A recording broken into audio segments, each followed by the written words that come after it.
This is for educational use only. Our group is allowing our instructor, Mr. Roldan Ardines, to use this as an educational material. The global divide between the global north and the global south developed due to historical and economic factors, including number one, colonialism. European powers exploited resources and labor from colonies in the global south, enriching the north while underdeveloping the south.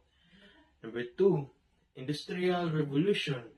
The north industrialized early, leading to wealth and technological advancement, while the south remained largely agrarian and underdeveloped. Number three, economic dependency. Post-colonial economies in the South relied on exporting raw materials and importing goods, creating economic independence on the North. Number four, neo-colonialism. Even after decolonialization, many global South countries remain economically dependent on the North through trade, investment, and multinational corporations. Lastly, number five, globalization and inequality. The integration into global markets has benefit the North more, and technological and financial inequalities persist, reinforcing the divide. And in my conclusion, the global divide developed through a complex interplay of historical exploitation, unequal economic structures, and ongoing global power dynamics. Addressing this divide requires efforts to promote fair trade, debt relief, sustainable development, and greater representation of global South countries in international decision-making processes.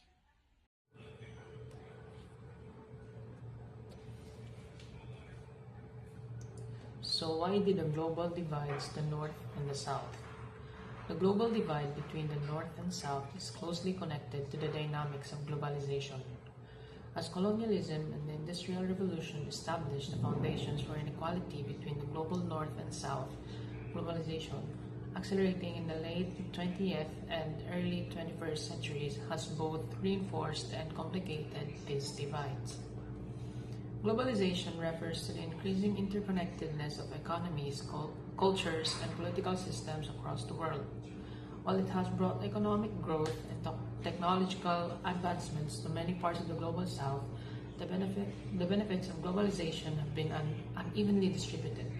Wealthier industrialized nations in the global North, already positioned with strong economies and advanced infrastructure, were better equipped to take advantage of global markets, technology, and capital flows. In contrast, many countries in the global South, still grappling with the legacies of colonialism and weaker economic structures, found themselves vulnerable to global economic shifts, such as volatility of commodity prices and dependency on foreign investment. Moreover, globalization has often favored multinational corporations and industries based in the global North, allowing them to extend their influence into the global South.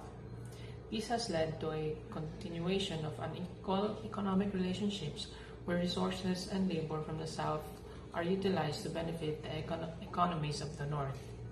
While globalization has provided opportunities for development and integration to the global economy for some nations in the South, it has also exacerbated inequalities as countries with less economic and political power struggle to compete on equal footing in a globalized world. In essence, globalization has both intensified the divide between the global north and south and created new opportunities for economic and social change. However, the historical legacy of colonialism and the imbalances in global trade and power continue to shape the contours of this divide, making it a persistent feature of our globalized world. Global South. The term Global South generally refers to countries or regions that are considered less economically developed, and we see less economically developed, it means they have lower income levels, less industrialization of your advancement in infrastructure and technology compared to more developed countries. Global South are often located in Southern Hemisphere, and this includes Africa, Latin America, Asia, and Oceania.